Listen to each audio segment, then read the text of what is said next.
Hello, truth seekers all over the world. This is Matthew Beavers from backtothecovenant.com. Hope you're having an amazing day wherever you're at in the world. So this will be the second installment or part 2 on this playlist discussing the topic of when does a scriptural day start or begin. So do me a favor, if you're new to the channel, subscribe. If you like the video, obviously hit the like button and leave a comment if you agree or disagree with anything I say throughout the video. So in this video, in part 2, I'm going to be talking about building a solid foundation when it comes to this topic. In part 1, I discussed what between the evenings means. So if you haven't watched that video already, go ahead and watch it, because you need to watch that one before watching this video and other ones. So specifically probably part 2. Excuse me, part 3. So let's jump into it. So when you do scriptural research, it's always a good practice not just look at a word in the text, but also look at the root word or words. Sometimes you have to go a few words deep as well to get a deeper understanding of what is being said in the text. So the first scripture we're going to look at is Genesis 1:5. And Elohim called the light day, and the darkness he called night. And there came to be evening, and there came to be morning, the first day. First, it's important to mention the order here: day, then night. Many believers that go by an evening start to a day will point to this verse and say, see, it says evening, then morning. There is Yah's order for a day, end quote. Even though before that, the order reads day, then night, which is a pattern you can see all throughout Scripture. Evening, then morning is a pattern you cannot find throughout Scripture. So let's have a lot of fun, and we're going to look at some Strong's numbers. Obviously, I've been sarcastic. So the Strong's number for evening is H6153, which is Areb, which means dusk, and the root for that is H6150. So H6150 is Arab, a primitive root rather identical with H6148 through the idea of covering with the texture to grow dusky at sundown, be darkened toward evening. And then that mentioned H6148, so let's look at that one. It's Arab as well, so same exact Hebrew letters. A primitive root to braid that is intermix. Very important word in the context of this whole video right there. Intermix. Technically to traffic as if by barter. Also to give or be security as a kind of exchange. Engage, enter, meddle with, mingle, self, mortgage. That's an interesting one. Occupy, give pledges, be, come, put in, surety, undertake. So with these few strong numbers, we can see that evening means a mixture of light. That's one of the meanings we can easily see. It's not the only one, but it's one meaning. A mixture of light and darkness. That's what happens at evening time. It also happens at sunrise as well. That is why when you put a dawn and dusk picture next to each other, sometimes you can't even tell the difference between the two. If you've never done that, I highly suggest you do that. So I also want to look at a secondary definition of Arab from the Etymological Dictionary of Biblical Hebrew by Matthew Clark. If you don't have access to one of these, I haven't bought one myself, but a friend, actually brother Sterling, I give him credit. Thanks, brother. Let me borrow this. Give him a shout out again in videos 1 and 2. So it's never a good idea to just use Strong's as your only source for definitions or meanings of words. You need second and third sometimes just to get deeper understandings of what you're reading, what words you're looking at. So I'm going to quote part of the Arab definition from the etymological Dictionary of Biblical Hebrew. All right, here we go. So quote: mix substances with no change in character, penetrate with foreign matter, mixing without being integrated, darkening. There's a lot of, I guess what I'll do is I'm not going to read all the scriptural references mentioned, but I'll read the definitions just to make it shorter. Being pleasant, being between lender and borrower, so there's the mortgage part. Evening, mixed shades of light. Twilight, rabble, mixed multitude. Desolate plain, wild desert beasts. raven, wilderness bird, wilderness with haphazard growth. Woof. That's W-O-O-F. Not, the dog's not barking. Woof woof, sorry. A horizontal weave. West, sunset, willow, vegetation grown in wilderness. Bartered merchandise. So we'll look at a few verses that were mentioned in this chronological Hebrew, wow, chronological dictionary of biblical Hebrew definition. So the first one we'll look at is Psalms 106:34. They did not destroy the peoples as Yahweh had commanded them, but mixed with the Gentiles and learned their works. Exodus 12:38. And a mixed multitude went up with them too. Also flocks and herds, very much livestock. Exodus 12:38. So that's the original Passover story. Leviticus 13:48. Whether it be in the warp or the woof, of linen or of woolen, whether in a skin or in anything made of skin. I'm not used to reading King James. I might have trouble reading that one. That was Leviticus 13:48. So a wolf, not a dog barking, is a thread that is run cross wire in a woven fabric. The fabric is interwoven or mixed together.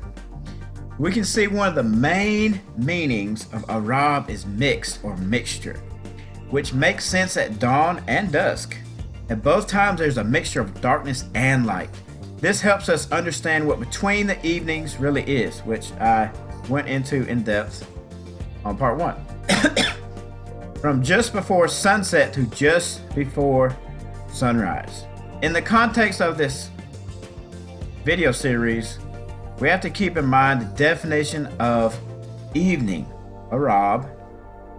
We have to keep that definition in mind. Noon or 3 p.m. does not cut the mustard for this definition. Sorry. So what about morning? Because that's mentioned in Genesis 1:5. That would be H12:42 Boker. From 12:39, probably dawn as the break of day, generally morning, day, early morning, morrow. So H12:39 is Bakar. A primitive root properly to plow or generally break forth. That is figuratively to inspect, admire, care for, consider, make, inquire, make, search, seek out. So we can see from these definitions, morning occurs at dawn when the light breaks forth. Duh, Matt.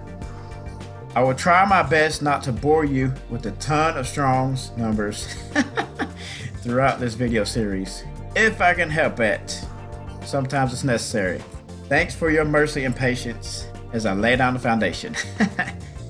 As you continue in this video series, remember that Arab/Oreb is a mixture of light and darkness. Do not lose sight of that. Ba-doopsh. Now that we have a solid foundation, let's go back to the beginning to see what we can dig up. So let's look at the Genesis pattern. Since one of the biggest proof texts for an evening reckoning for the start of the day is Genesis 1:5, which I already read, I think it is wise that I go ahead and address that early on in this video series. So let's go way to the beginning. Let's go to Genesis 1:1 and 2. In the beginning, Elohim created the heavens and the earth came to be formless and empty. And darkness was on the face of the deep, and the Spirit of Elohim was moving on the face of the waters. So when quoting these verses, believers that start a day at evening will be quick to point out that there was darkness first. I would know because I used to use this argument. And I used it. I liked it. So here is a question to think about. Is this pattern consistent throughout Scripture? So continuing on in Genesis, I'm going to read verses 3-5. And the earth came to be formless and empty, and darkness was on the face of the deep, and the Spirit of Elohim was moving on the face of the waters. And Elohim said, "Let light come to be." And light came to be. And Elohim saw the light that it was good. And Elohim separated the light from the darkness. And Elohim called the light day, and the darkness he called night. And there came to be evening, and there came to be morning the first day. For anybody that's not familiar with my studies, my teachings online, I usually use the ISR Scriptures, Institute for Scripture Research. So it's a literal translation. It's my favorite. Everybody has their favorite. Obviously, it doesn't sound like King James. It doesn't have the King James E's in it. So there are believers that will say, we see Yah's pattern here in Genesis 1. There was darkness, then light. That is true for verses 1 and 2, but not verse 5. You see the order of light, then darkness mentioned in verse 5. Also, you can see that there was disorder, then order as well. This detail is overlooked. Order came when Yah turned his celestial light switch on. Order was established when the first day season occurred. We're going to talk about day seasons and how that ties into Scripture in a few minutes. It is also important to note here that although evening is mentioned before morning, we have to remember that something preceded that evening. Morning preceded that evening, just like night preceded the morning. Something came before evening occurred. Let's read Genesis 1:5 one more time. And Elohim called the light day, and the darkness he called night. And there came to be evening, and there came to be morning the first day. Believers that start a day at evening will point to the phrase, and there came to be evening, and there came to be morning the first day, and say, look, we have a pattern on how the day is. I know, because I used to be one. I used to use those arguments, as I mentioned already. But this is not an open and shut case, because we need to look at Scripture like a puzzle. We need all the pieces to put the puzzle together. Genesis 1 through 5 is just one puzzle piece. It's just one puzzle piece. With the context of this verse, you have to remember the evening cannot come and pass unless there is daylight first. Just like morning cannot come unless it follows a night first. This is not the pattern on how we start our day. You can see in many places in Scripture that the word day precedes night. This occurs many more times than the reverse order. For example, the phrase 40 days and 40 nights appears 11 times in Scripture. Why does the word day appear first? That doesn't line up with the Genesis 1:5 pattern argument, because evening is towards the end of the day portion, right before night. It is also interesting that night and day appears 13 times in Scripture, but day and night appears 24 times, almost double the amount. Ironically, Genesis 1:5 has day, then night before the phrase. There came to be evening, and there came to be morning. This fact is overlooked by believers that start a day at evening. So here is a question we should all ponder on. Ready? After Genesis 1, how often do we see the pattern evening, then morning in Scripture? Is it consistent throughout Scripture? Okay, that's two questions, sorry. Alright, so let's take a look at Yah's order of the day in the future. Jeremiah 31:35. Thus said Yahweh, who gives the sun for a light by day, and the laws of the moon and the stars for a light by night, who stirs up the sea, and its waves roar. Yahweh of hosts is his name. The day season first, then the night season. A consistent pattern in Scripture. The consistent pattern that is lacking is evening, then morning. So how about this? This is very interesting. So when I've been discussing a lot, a while with brothers Sterling and Drew that I mentioned in the first video, and they brought this to my attention. It's very interesting. Let's look at Akkad as opposed to Rishon, two Hebrew words. So I'm going to look at Genesis 1:5 in KJV. Oh boy. And Elohim called the light day, and the darkness he called night, and the evening and the morning were the first day. So the word first here in this verse is H259, which is Akkad. And of course we know it means one or united. So we're going to go to just 12 chapters later, Genesis 13:4. And this is going to be in the KJV as well. right, so Genesis 13:4. And I'm going to clean it up because I use the names, so they're very important. To the place of the altar which he made there at the first. There you go. There's the word first, but is it Echad? And there Abram called on the name of Yahweh. So the word first in this verse is actually H7223, which is Rishon, which means first. So it's very interesting that first in Genesis 1 is Echad, not Rishon. So we can see from that the day and the night were united. So they were a team, they were united, they were on the same page, however you want to say it. It is interesting that the translators, for whatever reason, chose Echad over Rishon when translating Genesis 1. This shows that there was unity between the day and night seasons, like I said. So what about the phrase night and day? Let's see one verse in Isaiah 28:19. I'm going back to the well with the KJV here. From the time that it goeth, there it is, goeth. For it shall take you, for morning by morning shall it pass over by day and by night, and it shall be a vexation only to understand the report. So here we can see Yah's order morning by morning, as well as day and night. Why is it that you never see nights and days in Scripture? You know, like 40 days or 40 nights and 40 days, for example. You would think we would if a day starts at evening, right before nighttime. But that's not the case. Days and nights is the order Yah chose, and that's what we have in Scripture. So the phrase morning by morning appears 7 different times in Scripture.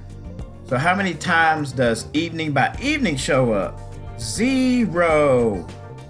Nada. That's very interesting and very telling. So let's look at one more verse where we have morning by morning. It's actually mentioned 3 times in these 3 verses. I'm going to go to Ezekiel 46:13-15. And make a daily burnt offering to Yahweh of a lamb, a year old, a perfect one, preparing it morning by morning. And prepare a grain offering with it morning by morning, 1/6 of an ephah and 1/3 of a hin of oil to moisten the fine flour, a grain offering to Yahweh, a continual everlasting law. And prepare the lamb, the grain offering, and the oil morning by morning, a continual burnt offering. A continual burnt offering morning by morning, meaning this will continually go on morning after morning. The verses don't read evening by evening, a continual burnt offering. Sorry. So how about day and night? That phrase. We're going to look at a few verses. Just going to run through them real quick. Genesis, I'm pretty sure all these are in the ISR, no KJVEs, please. Thank you, please. All right, Genesis 31, 39, and 40. That which was torn by beast I did not bring to you. I myself bore the loss of it. You required it from my hand, whether stolen by day or stolen by night. Thus I was. By day the heat consumed me, and the frost by night, and my sleep fled from my eyes. Exodus 13:21. And Yahweh went before them by day in a column of cloud to lead them the way, and by night in a column of fire to give them light, so as to go by day and night. Exodus 24:18. And Moshe, or Moses, went into the midst of the cloud and went up into the mountain. And it came to be that Moshe was on the mountain 40 days, 40 nights. Leviticus 8:35. And stay at the door of the tent of meeting day and night for 7 days. And you shall guard the duty of Yahweh, not die, for so I have been commanded. And the last one is Genesis 8:21-22, this is a really cool verse. A verse is, excuse me. And Yahweh smelled a soothing fragrance. And Yahweh said in his heart, never again shall I curse the ground because of man. Although the inclination of man's heart is evil from his youth, and never again smite all living creatures, as I have done as long as the earth remains, seed time and harvest, and cold and heat, and winter and summer, and day and night shall not cease. Read that last part. And day and night shall not cease. So this is a really cool verse.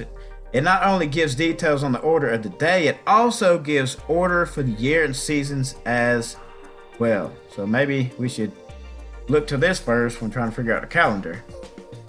Day, then night. Time and time again throughout Scripture. Not night, then day. I could continue to beat the heck out of this dead horse, but I'll stop.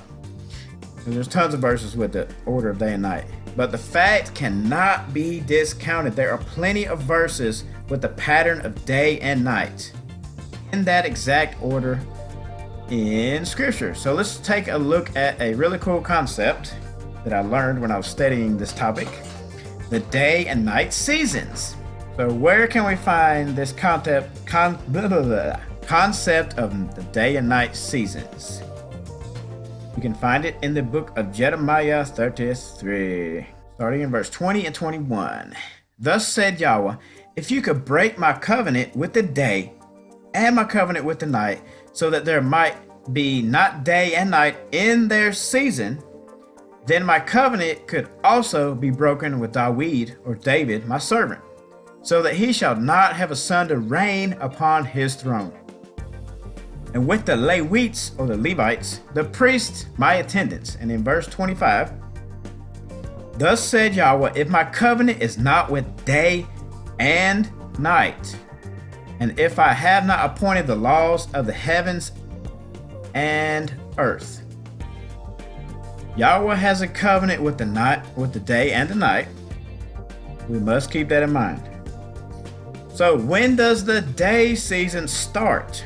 It starts at sunrise, when the sun comes up. The day season also ends at evening, right before the night season. So just take a look at this amazing, sarcasm again,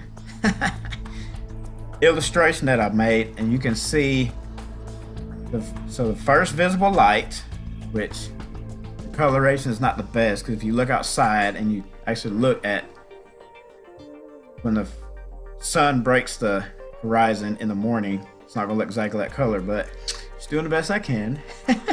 So you have the first visible light, then you have Bokeh morning, and you have the sun that just does its thing all the way through the day, and then evening, and then the last visible light, and that transitions into the night season, and the moon takes over, the lesser light.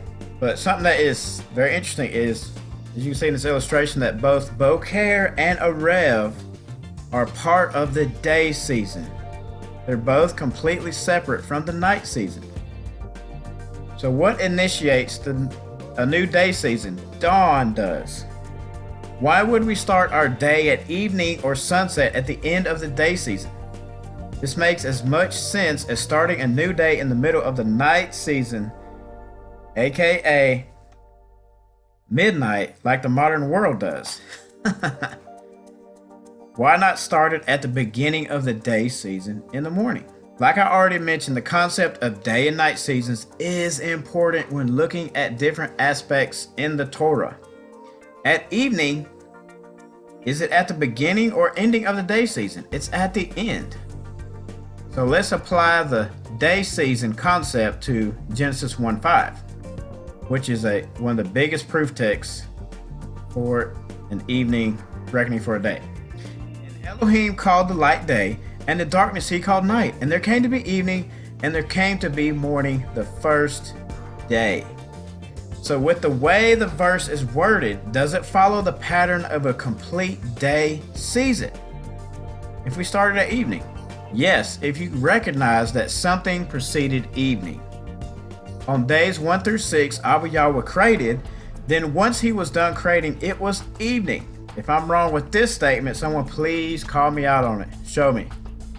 But it makes sense if you think about it. So the day season is a very cool concept we should definitely keep in mind, especially in the context of all Scripture, but because that mentions the order of day and night, but also in Genesis 1:5 in particular when discussing this topic. So I hope this video was a blessing, and in part 3 I'm going to get into some of what I believe are the strongest proof texts in Scripture for a morning start to a day. Yes, I'll repeat myself. Matt believes a day starts at morning.